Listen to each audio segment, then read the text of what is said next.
Assalamualaikum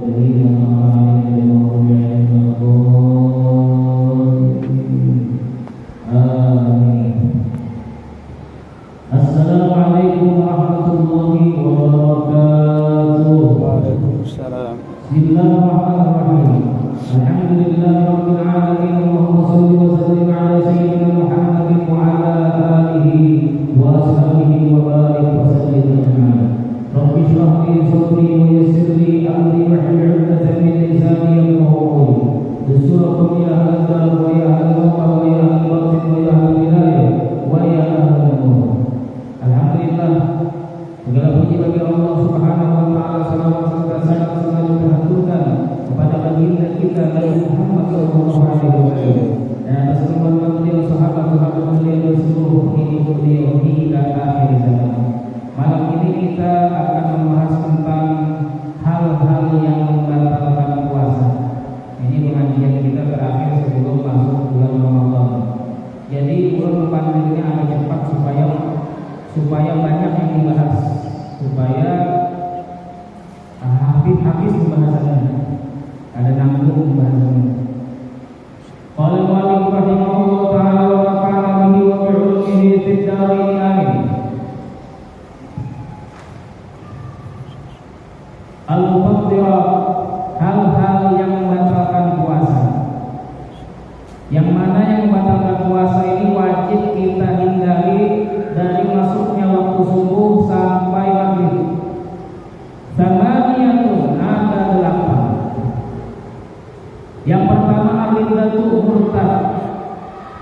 Apabila seseorang memutus keislamannya atau terputus keislamannya, ada orang memutus sengaja keislamannya atau terputus karena perbuatannya yang menyalahi agama sampai-sampai dia keluar dari Islam, maka batal puasanya. Walaupun dia murtad itu hanya sebentar, walaupun murtad hanya 1 menit habis keluar dari Islam, masuk lagi, bersyahadat lagi semenit setelah itu, maka batal sudah puasanya.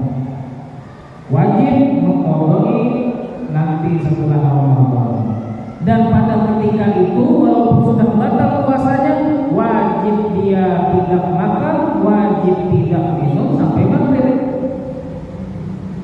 Orang itu boleh kadang makan, boleh minum ketika bulan puasa, ketika siang hari bulan puasa itu orang yang haid, orang yang nifas, itu boleh, atau orang yang musafir, boleh. Tapi kalau orang yang batal puasanya gara-gara murtad, maka dia tetap wajib menahan lapar dan haus. Orang yang batal puasanya atau tidak sah puasanya gara-gara lupa berniat, itu tetap harus tidak makan dan minum sampai maghrib kayak orang luar. Apalagi yang sengaja membatal, misalnya sengaja membatal dengan apa? Dengan makan. Habisnya makan itu jangan merasa bebas, aku sudah batal juga, puas-puasi aku makan hari ini sudah batal juga. Jangan dikira makan setelahnya itu karena berdosa. Setiap kali makan berdosa itu. Misalnya puasa, jam 8 makan ternyata membatalkan puasa dengan makan. Habis itu jam 10 makan pulang, haramnya makan itu. Walaupun sudah batal. Jam 1 makan pulang, haram pulang, mengingat gawe itu. Nah, itu perlu dipahami supaya kadang gampang kita membatalkan puasa lalu seenaknya makan, atau lupa niat lalu seenaknya makan. Kemudian yang kedua, yang membatalkan puasa haid, nifas dan melahirkan walaupun sebentar. Haid dan nifas. Kalau haid langsung sebentar, haid itu minimal 24 jam. Kemudian yang membatalkan puasa nifas, ini termasuk nomor 2 juga, langsung digabung. Wal wiladah dan melahirkan. Nah, itu membatalkan puasa. Jadi kalau ada orang haid, walaupun hampir maghrib sudah, ya batal puasanya. Misalnya puasa sudah menahan lapar, menahan haus, menahan pembatal puasa, jam 6 sore para sudah ternyata datang darah haidnya, maka mau kada mau yang batal puasanya. Jangan kena nanggung ini kayaknya Allah maafkan saja soalnya nanggung. Aku kan sudah menahan sampai jam 6 luar biasa, sudah menahan, masa puasaku sia-sia gara-gara beberapa menit saja lagi nih. Tetap hukumnya batal dan kena wajib mengganti. Berapa hari haidnya? 7 hari haidnya wajib mengganti 7 hari. Lawan yang pertama haid tadi dihitung juga. Dan ketika perempuan seperti itu datang haidnya pas sudah parah bukaan, jangan sedih, jangan merasa aduh haid puasa sia-sia pada dapat pahala. Nah, perempuan yang kayak ini harus dapat pahala karena ia sudah berniat puasa.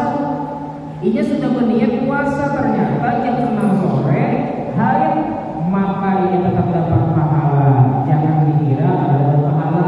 Nah, ini hiburan bagi perempuan supaya kada sedih ketika ia batal gara-gara haid di sore hari. Kemudian begitu juga seorang perempuan yang misalnya dia dalam keadaan haid, terus pagi suci daripada haid, apakah ini boleh puasa? Aku belum makan, jadi boleh subuh belum sampai ini belum ada makan, belum ada minum. Apakah aku boleh puasa? Kada boleh puasa karena ini haid. Ada haid di antara subuh sampai maghrib, walaupun haidnya kada sampai sehari. Nah, kemudian kita cepati bahasanya yang ketiga, al-junub walawallahu, gila walaupun sebentar. Jadi kalau orang waktu puasa di tengah-tengah puasa gila, walaupun gilanya sebentar saja, gilanya 5 menit batal puasanya. Gilanya semenit saja batal puasanya. Nah, mungkin ada orang karena mungkin setahun sekali ada datang gila sekumat gitu. Tapi kadang tahu bulannya mungkin kadang-kadang bulan Syawal, kadang-kadang bulan Syawal. Tak karena bulan Ramadan ini gila semenit atau gila 5 menit, maka batal puasanya walaupun sebentar lagi gilanya. Nah, kemudian yang keempat, al-igma'u was-suhu idza 'amma jami'an nahar. Orang yang pingsan atau mabuk, bahasa lainnya teler. Pingsan dan teler. Apabila pingsan dan teler tadi seharian dari subuh sampai maghrib. Kalau ada orang misalnya sebelum subuh pingsan gara-gara mendengar berita, apakah lanjut pingsan? Bangunnya maghrib, sadarnya maghrib, maka puasanya kada sah. Walaupun malamnya sudah berniat, sudah besar, tapi sahur pingsan, cuma sadarnya sudah maghrib, maka berarti ia kada sah puasanya. Kayak itu juga orang yang teler, orang yang mabuk. Orang yang mabuk, kalau mabuknya dari subuh sampai maghrib, maka kada sah puasanya.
dia sah puasanya.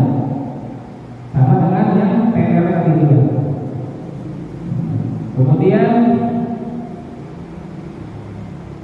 yang kelima yang membatalkan puasa adalah al-jima'u, berhubungan badan suami istri ataupun bukan suami istri. Yang suami istri yang batal, apalagi yang bukan suami istri, berhubungan badan. Dengan syarat orang berhubungan badan ketika puasa itu membatalkan puasa jika berhubungan badan tadi dengan sengaja. Kalau tidak sengaja maka tidak batal. Tidak sengaja contohnya kayak apa? Misalnya sama-sama mengigau, lakinya mengigau, bininya mengigau karena sengaja. Nah ini contoh yang dipaksakan banget Pak. Karena sengaja. Atau misalnya lakiannya mengigau, biniannya sadar. Lakiannya diigau tapi biniannya sadar, maka yang lakiannya kada batal, biniannya batal, katanya sadar. Nah jadi kalau kada sengaja kada batal. Syaratnya jima tadi batal apabila menyengaja. Alimam bin tahrimi, mengetahui keharamannya, artinya memang tahu kalau itu membatalkan puasa. Kalau orang kada tahu, inya kira kumpul suami istri itu kan membatalkan puasa, lalu inya gawi, maka kada batal dengan syarat inya ini orang mu'alaf, orang hanya masuk Islam. Kalau pian ini lawasnya sudah jadi Islam pada tahu aja lagi terlalu banyak. Kalau modelnya kayak kita yang sudah lawas Islam dari lahir, Islam sudah menggawi hubungan badan dengan istri dengan alasan kada tahu kalau itu membatalkan, tetap batal kita. Kenapa? Kita Islam mulai dulu sudah, masa kada tahu aja lagi. Berarti kita terlalu belajarnya, kada belajar. Itu kesalahan kita. Maka menuntut ilmu itu fardu. Kenapa ya? Karena menuntut ilmu itu. Nah itu kan itu beda kan? Kada mau melawan itu.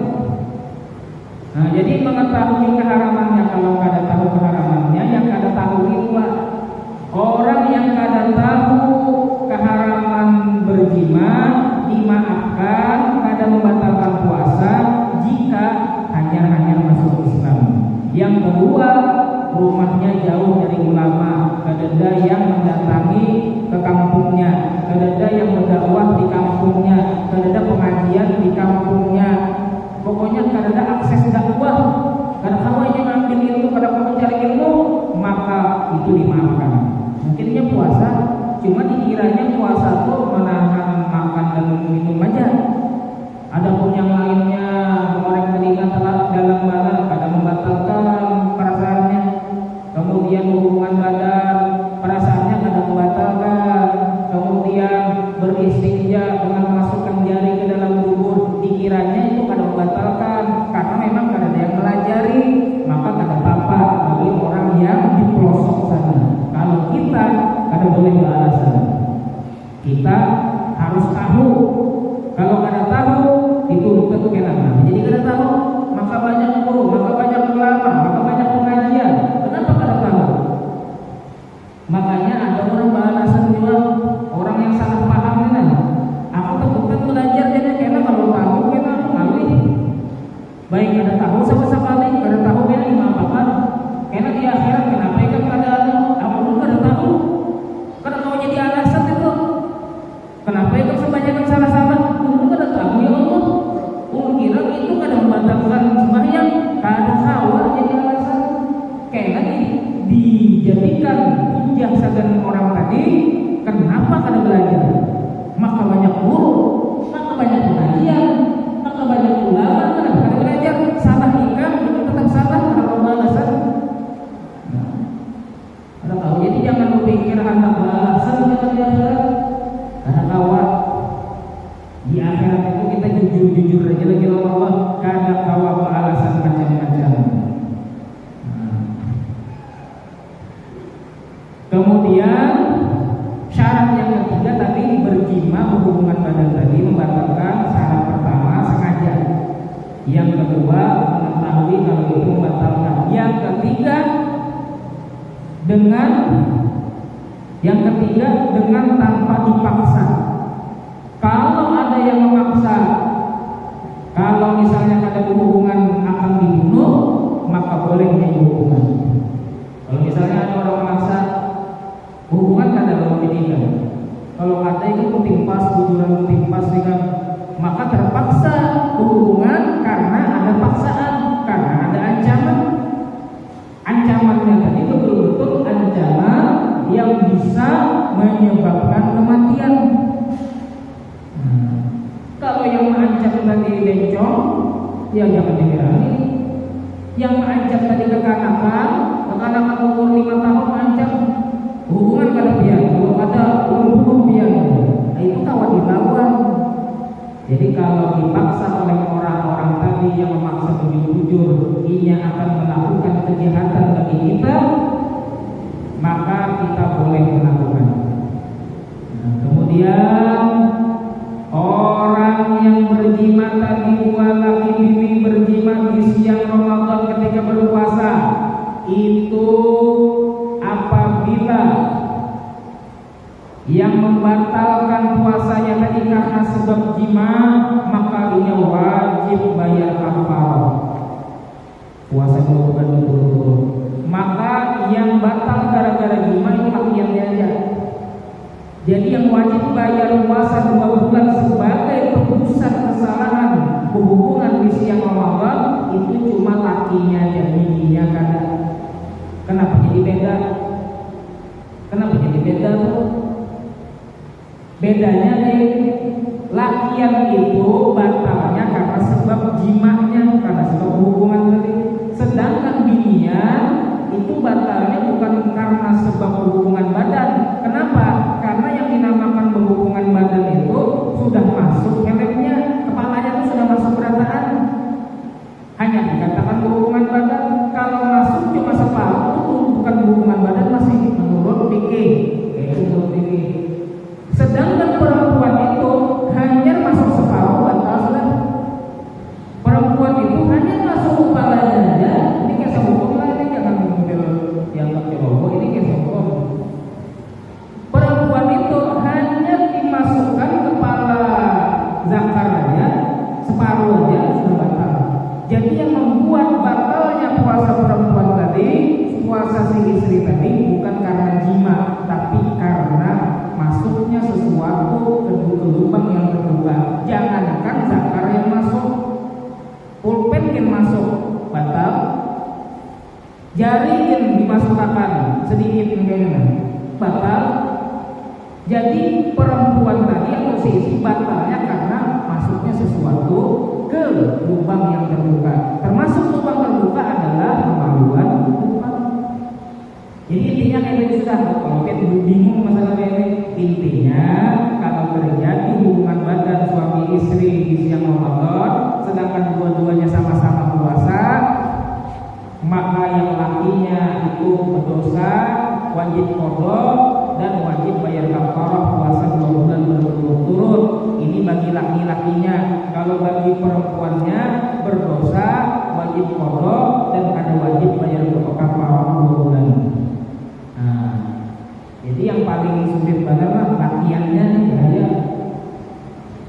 Maka kalau misalnya nih, misalnya dasar ujung kada tahan banar sudah, dasar ujung kada tahan banar sudah. Ini misalnya, kalau misalnya kada dilampiaskan bahaya. Pokoknya kada mau ditahan lagi sudah, minyak benar sudah dikenahan. Kayak apa caranya supaya pian itu kada mendapat hukuman kafarah 2 bulan? Caranya dibatalkan dengan cara yang lain. Tapi tetap haram hukumnya, tetap haram. Cuma ini solusi bagi orang yang memang ada kuat lagi sudah, ada tenang hidupnya. Kalau ada disalurkan, maka batalkan dahulu puasanya dengan cara yang lain. Kayak apa caranya? Mungkin dengan cara yang mengorek peninggalan dalam-dalam sampai kita melihat sampai dalam mana batal pian puasa. Habis itu hanya dihubungan, maka berhubungan pian tadi kada menyebabkan batal puasa. Pian sudah batal dulu karena mengorek telinga. Nah, caranya. Jadi kalau misal karena awal lagi sudah ditahan, maka batalkan dulu dengan cara yang lain. Jangan langsung hubungan badan. Intinya jangan sampai yang membatalkan puasa tadi karena hubungan badan, batalkan dengan cara yang lain. Tapi kalau bawa ditahan nih, ya dosa dikawani. Ini solusi terakhir. Tetap dosa hukumnya. Ini hanya cara untuk menghindari puasa 2 bulan tadi itu. Sedikit aja tuh pian, sedikit aja tuh pengaruhnya, perbedaannya tuh bisa menyebabkan hukuman puasa 2 bulan. Makanya mengaji fikih muncul kita supaya kada sampai melakukan hal yang membuat kita menyesal pada akhirnya. Ini banyak orang pas sudah melakukan hanya betapa mengurut lambut. Cuma belajar berdahulu. Kalau sudah belajar berdahulu itu kalau berhati-hati. Kalau pian bulan Sya'ban kada belajar membatal puasa, pas sudah puasa hanya bertakun kemana-mana kesana kemari. Pas sudah puasa, ada lagi orang pertengahan bulan puasa hanya belajar membatal puasa. Lalu puasa pertama itu kayak apa? Puasa pertama, kedua, ketiga, 15 hari dah puasa. Itu puasanya kayak apa? Hanya raja bertakun membatal puasa pas sudah setengah bulan. Jadi belajar itu sebelum menggawi ibadahnya. Jangan di tengah-tengah menggawi ibadah atau setelah menggawi ibadah hanya mencari hukumnya. Nah kemudian lagi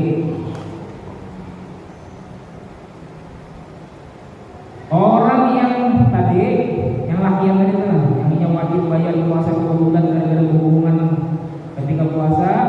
Kalau tidak mampu puasa 2 bulan berturut-turut, maka boleh mengganti dengan yang lain. Apa? Oh yang pertama membebaskan budak. Karena budak banyak yang tidak, maka langsung yang kedua apa tadi, puasa 2 bulan. Itu sebagai kafarahnya. Kalau puasa 2 bulan kada kawal, puasa sebulan saja kada kuat, lagi 2 bulan. Ternyata kada kuat puasa 2 bulan, maka bisa diganti dengan apa? Dengan memberi makan kepada 60 orang miskin. 1 orang miskin diberi 1 mud beras. 1 orang miskinnya diberi 1 mud beras. 7 orang berapa lagi? Ini tenyaman bang, ini apa? Orang suki ini mana ini?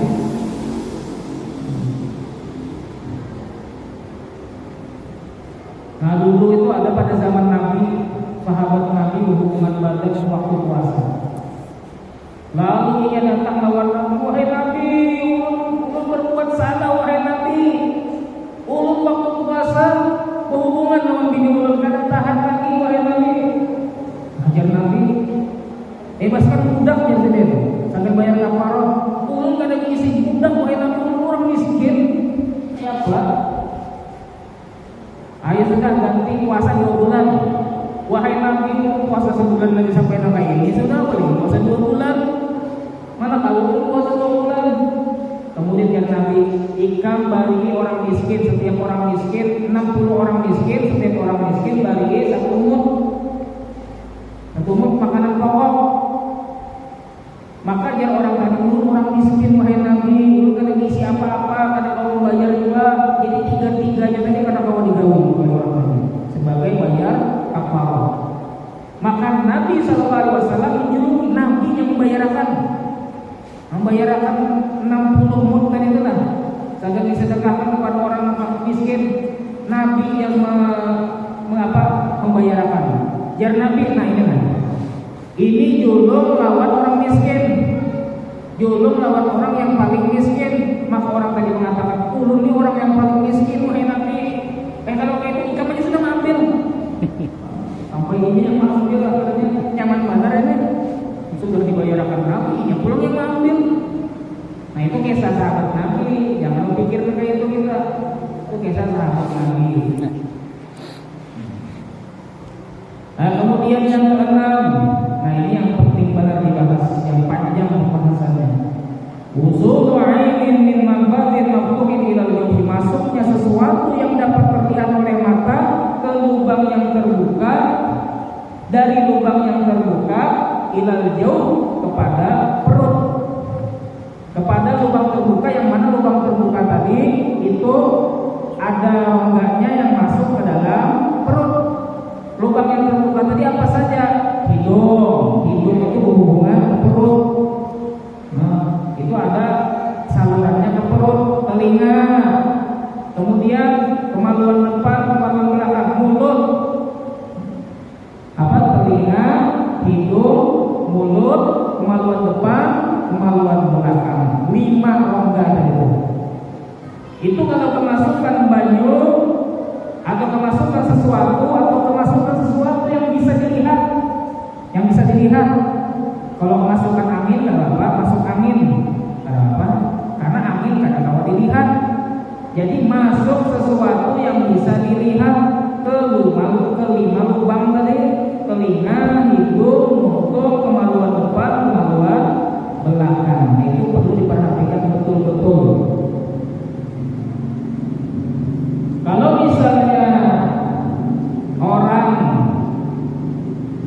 berumur waktu berwudu itu kada apa-apa, karena berumur itu hukumnya sunnah. Berumur, nah jadi kalau pengen wudu tetap berumur, tetap memasukkan banyu ke dalam hidung, tapi sekedarnya aja. Kalaupun kena ada yang termasuk ke dalam, itu dimaafkan. Tapi habis kian berumur tadi jangan ditangguh istilah. Habis kian berumur dimudahkan. Berumur 3 kali. Tapi setiap kian berumur dimudahkan. Masalah karena ada sisa-sisanya termasuk, itu dimaafkan karena kian lagi mengerjakan hal yang sunnah. Tapi berusaha dulu untuk memudahkan sisa-sisa yang ada di muntung tadi. Masalah karena ada yang tertinggal, tersisa dan masuk ke dalam kerongkongan, masuk ke dalam parut, itu dimaafkan karena dia melakukan hal yang sunnah. Atau tadi masukkan banyak ke hidung, jangan terlalu tinggi, di ujung-ujungnya aja, di muka-mukanya aja. Nah, itu dimaafkan kalaupun ada kena yang termasuk tanpa sengaja. Dia nggak apa-apa sunnah. Buang, kemudian masukkan lagi yang kedua, buang, masukkan yang ketiga, buang. Ada yang tersentuh sedikit tanpa sengaja, kadang-kadang. Tapi kalau dia berumur biasa, berumur anak berumur beneran, bukan wudu, anggap berumur biasa aja. Kalau misalnya ada yang termasuk, walaupun kada sengaja, batal puasanya. Jadi hati-hati berumur kalau ada hajat wudu. Nah, bersihkan gigi, bolehlah bersihkan gigi, boleh. Pakai odol bang, boleh. Cuma hati-hati. Kalau ada yang termasuk, walaupun dia sudah berhati-hati, sudah meludah-ludahkan, ternyata ada yang termasuk tanpa sengaja, batal puasa. Hukum aslinya boleh, wudu boleh, bagi sikat gigi boleh, pakai odol pun boleh, tapi bujur-bujur harus bersih dia meludahkan. Sisa odolnya bujur-bujur harus bersih, jangan sampai ada tersisa rasa-rasa ada tersisa odolnya yang jelas-jelas itu masih odolnya itu berbentuk odol. Cuma kalau rasa segarnya aja nggak ada apa-apa, rasa segarnya masuk ke dalam itu nggak ada apa-apa. Cuma odolnya masih tersisa, odolnya yang putihnya itu masih tersisa, termasuk ketaguk, nah itu batal. Jadi saran ulun kalau pian bersihkan gigi itu kan usahain siang. Kalau kawat tuh sebelum subuh bersihkan gigi dah, beriman gitu. Nanti enak bersihkan gigi dulu lah, untuk jaga-jaga. Karena kalau kita kada sengaja termasuk batal hukumnya. Nah, kemudian mandi ulang. Mandi itu boleh hukumnya. Ini mandi mubah, mandi yang boleh aja. Mandi gara-gara kepanasan, mandi gara-gara awak ligat, itu kan mandi yang mubah gitu. Itu boleh kita lakukan di siang ketika puasa.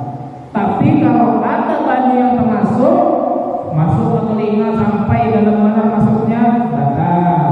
Masuk ke hidung sampai ke sedek ke atas, batal.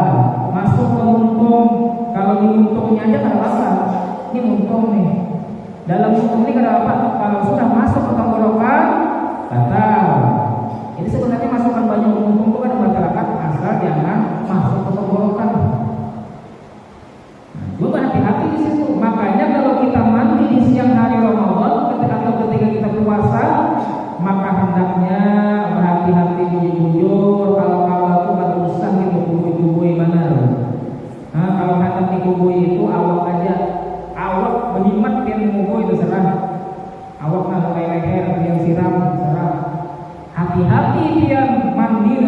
menyiram di kepala.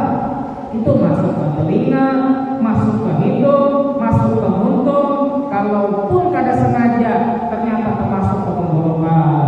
Kada sengaja, padahal sudah berhati-hati nih. Masuk ke dalam mana telinga, kalau di luar-luarnya aja tidak apa-apa. Banyak masuk ke telinga cuma di luar-luarnya aja, kada terlalu dalam, itu kada apa-apa. Masuk ke hidung kada terlalu dalam, kada terlalu ke atas, kada apa-apa. Cuma hati-hati juga jangan sampai teledor dalam masalah ini. Kalau kita termasuk dalam benar kita bakal ujung kita puasa. Yang ngalih itu yang kada tahu kalau batal. Iya ini padahal batal. Kada tahu kalau iya batal puasanya, lalu kada mengkodok. Seumur hidup kada dikodoinya itu yang puasanya yang batal itu ya bagi saja. Makanya di akhirat dianggap punya kada puasa, walaupun puasa terus sebulan. Bulan Ramadan puasa terus, cuma banyak batalnya. 20 hari batalnya misalnya, 10 hari aja mujur puasanya. Nah, kasihan kalau makanya bagus belajar untuk hati-hati.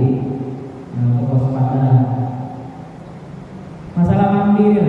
Bayangkan kita mulai dulu salah-salah. Tapi jangan diulangi di akhirat itu dia harus berlaku mulai dulu mandi dengan benar yang masuk kayak apa nih itu banyaknya dosa aku, banyaknya kewajiban mengkodok, jangan juga dipikirkan badan. Nah, jangan juga dipikirkan badan. Kalau ada kesempatan mengkodok, sedikit-sedikit. Makanya ulun tuh kalau waktu sholat apa puasa sunat banyak ulun puasanya niat kodok. Karena puasa hari Senin niatnya niat kodok. Mungkin dulu bisa batal-batal puasa. Ada yang batal-batal puasa hari.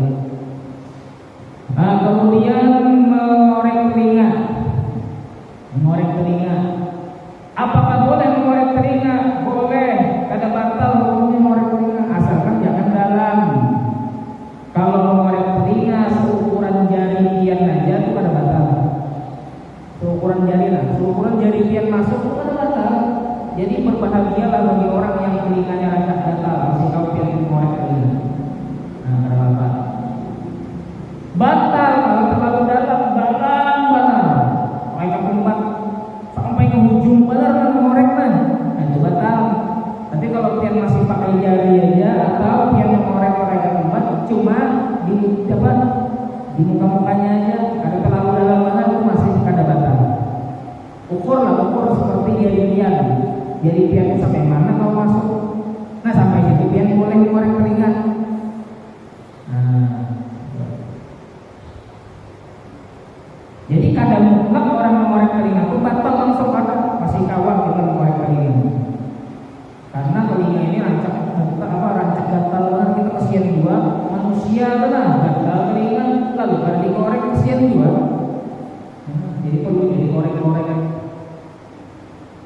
Nah, kemudian hidung pulang. Hidung ini kalau bahasanya apa? Kalau kita mau kotoran di hidung, mengupil.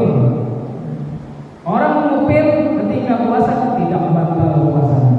Asalkan jangan terlalu dalam, mengupilnya di muka-mukanya aja. Nah, kayak kita bumbu rancak benar. Kita bumbu rancak memasukkan banyu hidung itu sampai mana? Nah, sedikit aja kalau. Nah, ngupil boleh. Boleh ngupil. Asal jangan masuk sampai nih ke tulangnya tulang hidungnya. Nah, jangan ngupil sampai ke patah tulangnya itu batal ya. Kalau ngupil cuma di muka-mukanya aja, dikit aja masuknya, maka dimaafkan itu kada membatalkan puasa.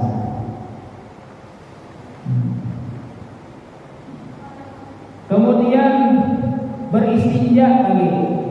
Beristinja ini yang paling bagus, yang paling diperhatikan mana? Beristinja, bebasuh bekame, bebasuh bagera. Nah, itu hati-hati. Kalau bebasuh bekame itu kebinian yang berhati-hati. Karena kemaluannya yang kayak itu. Kemaluannya kayak itu beda loh lakian. Kalau lakian itu lubang kemaluannya halus saja, masih aman. Kalau lakian itu kalau kemaluan lupatnya. Nah, bagi perempuan ketika membasuh bekame jangan sampai jari itu termasuk ke dalam. Membasuh bekame jarinya termasuk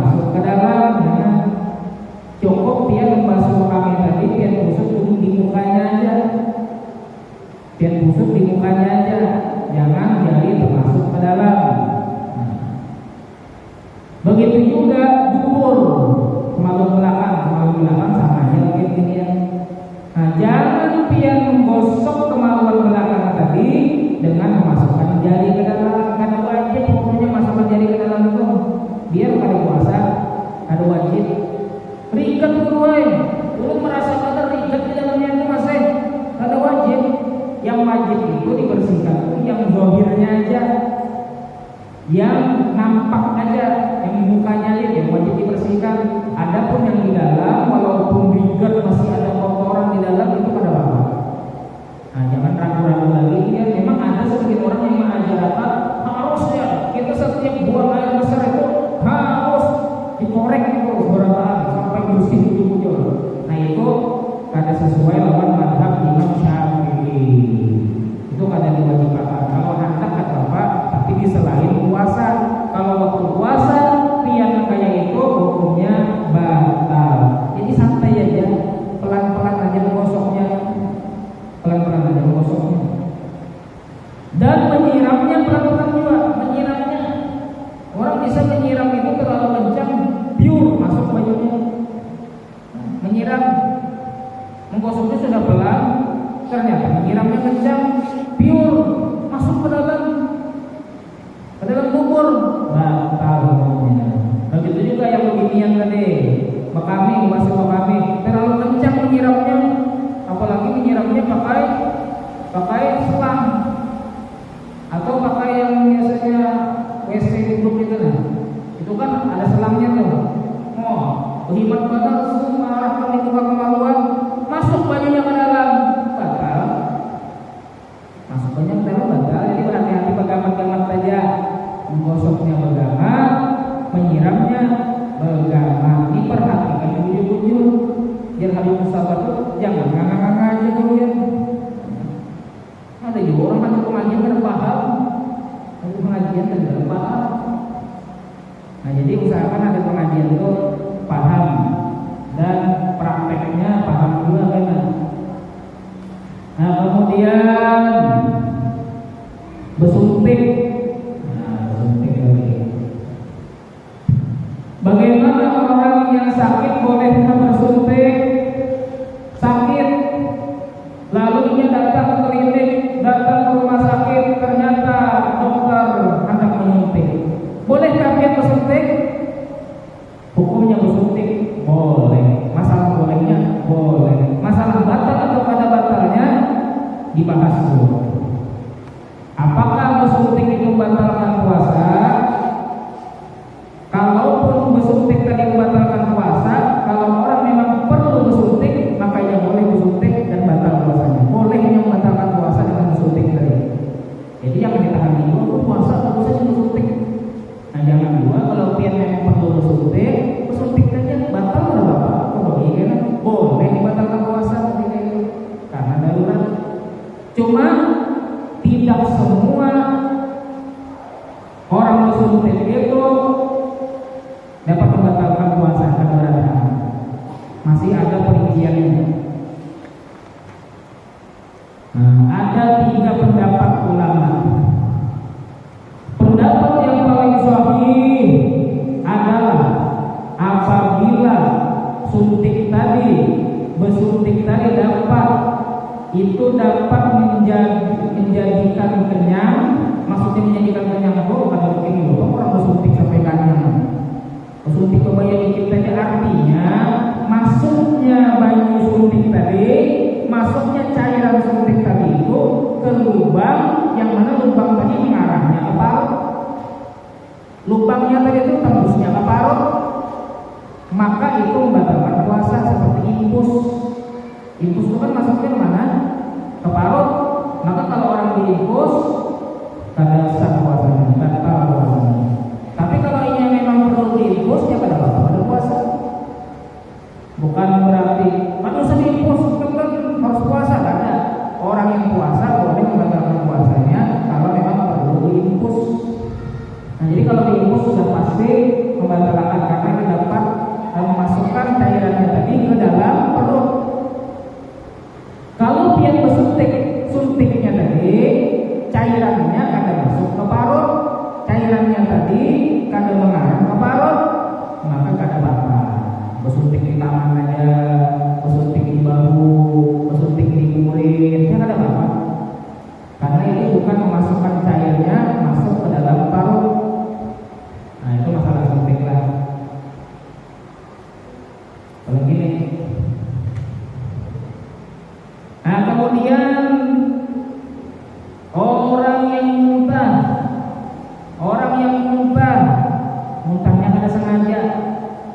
tiba-tiba muntah, misalnya mencium bau yang kada nyaman, tiba-tiba muntah, dimuntung, ada nasi, ada kacang, ada macam-macam, akibat muntah tadi itu.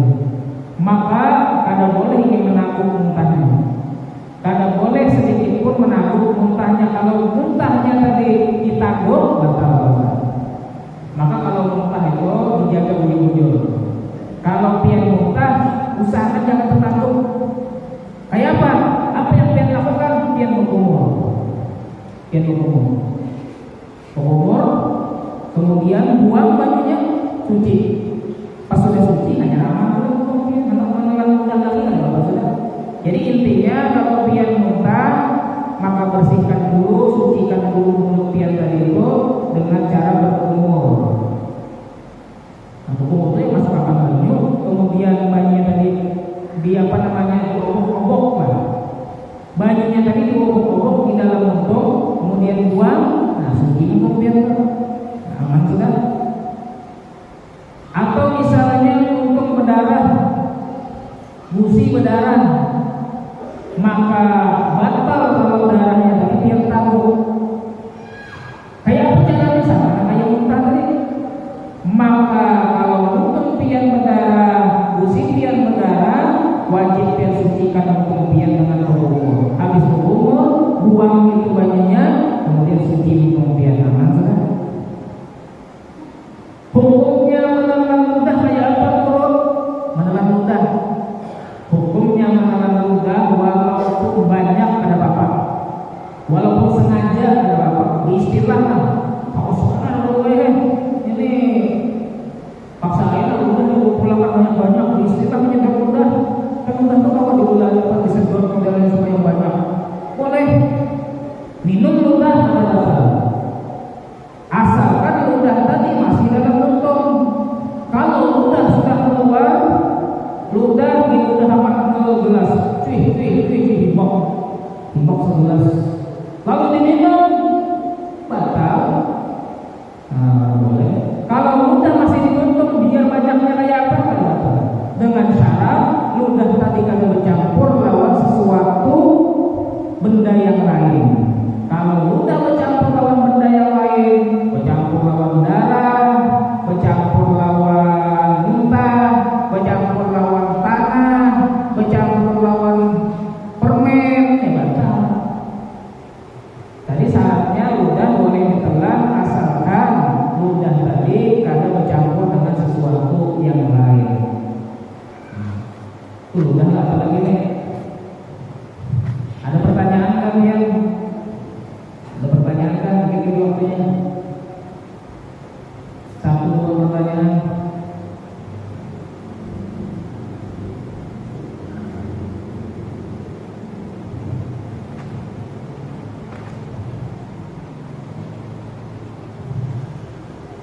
Nah, satu lagi. Berkunjung, boleh nggak berkunjung ketika puasa? Kalau berkunjung awak aja ya tidak masalah, asalkan dia jangan mengantuk. Kalau dia mengantuk ketika berkunjung dia tidak mengantuk, terbuka tuh dia. Yang asalnya tertutup, terbuka tuh masuk baju ke dalam, batal.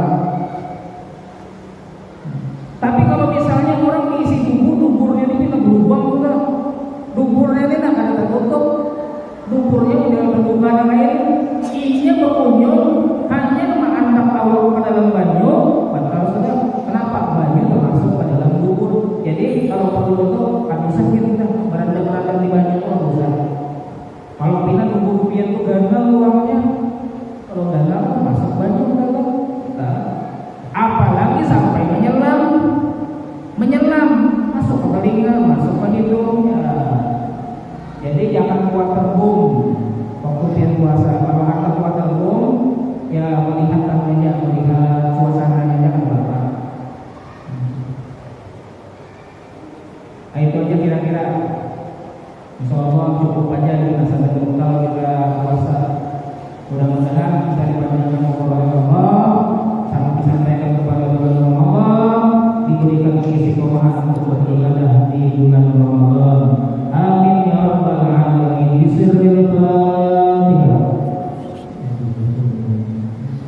Allahumma